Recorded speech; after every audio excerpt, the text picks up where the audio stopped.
So this is our little kitty family. So to the left we have Piper, who's the mom. This big guy on the right is Leo. This black little guy is Ollie. This gray girl is Thea. And this handsome little orange kitty is Tommy.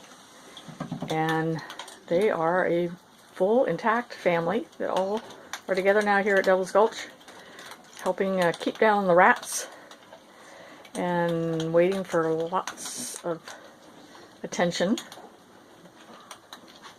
And they just actually only been here a couple months now, but they've all integrated and are happy campers here at the ranch.